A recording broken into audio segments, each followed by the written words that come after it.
Hello students, कैसे हो सब लोग। Class 12th subject biology chapter first. आज का टॉपिक्स है जीवन की प्रावस्थाएं, अर्थात किसी भी जीवधारी के पूरे जीवन काल को 3 अलग अलग अवस्थाओं में बांटा गया है। जैसे पहला नंबर है किशोरावस्था, दूसरा नंबर है जनन प्रावस्था और तीसरा नंबर है जीर्णावस्था या वृद्धावस्था। तो चलिए शुरुआत करते हैं। सबसे पहला नंबर किशोरावस्था किसे कहते हैं, तो किशोरावस्था को वृद्धि अवस्था भी कहते हैं, क्योंकि इस अवस्था में किसी भी जीव की वृद्धि होती है, चाहे वह पेड़ पौधा हो या कोई अन्य जंतु हो या कोई मनुष्य वगैरह हो। किशोरावस्था किसी भी जीव का जन्म से लेकर उसके ठीक जनन प्रावस्था से पहले वाले समय को ही किशोरावस्था कहा जाता है।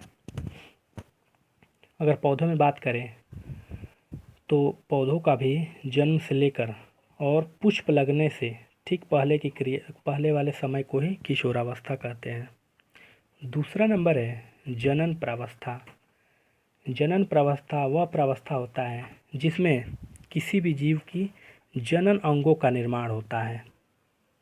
अगर पौधों में बात करें तो यानी कि पुष्प का निर्माण होता है, तो उसी को जनन प्रावस्था कहते हैं।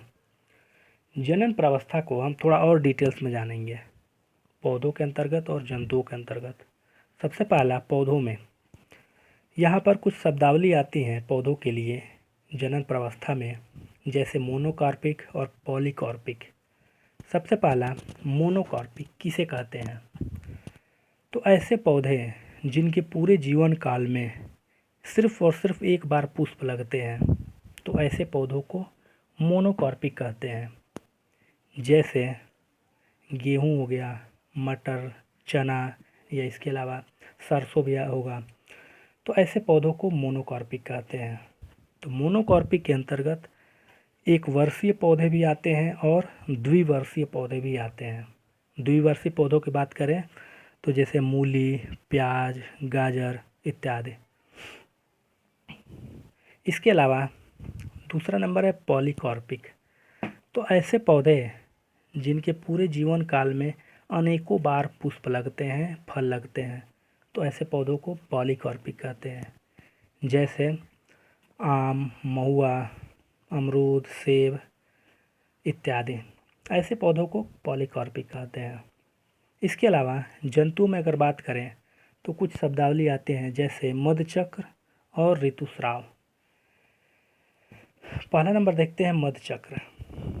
तो कुछ जंतुएं, कुछ स्तनधारी जंतुएं जैसे बकरियां हो गई, गाय हो गए, भेड़, कुत्ते, बिल्ली या चूहे वगैरह में मधुचक्र जैसी संरचनाएं पाई जाती हैं।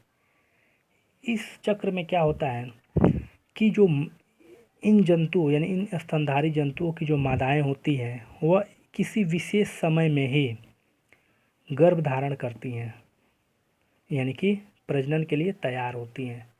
तो ऐसे चक्र को ही मध चक्र कहा जाता है।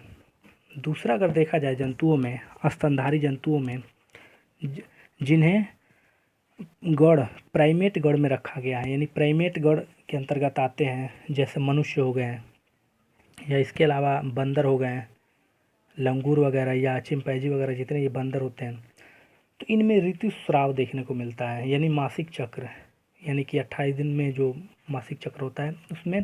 तो जंतुओं में इस प्रकार से ऋतुस्राव यानी कि मासिक चक्र जनन प्रावस्था का एक मुख्य भाग होता है।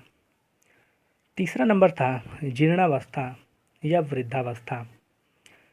वृद्धावस्था क्या होता है कि जनन प्रावस्था के ठीक बाद वाले समय को ही जीर्णावस्था या वृद्धावस्था कहते हैं।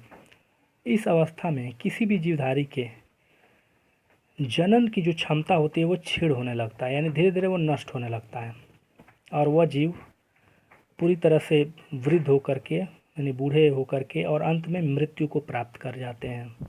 तो इस अवस्था को जीर्णावस्था या वृद्धावस्था कहा जाता है।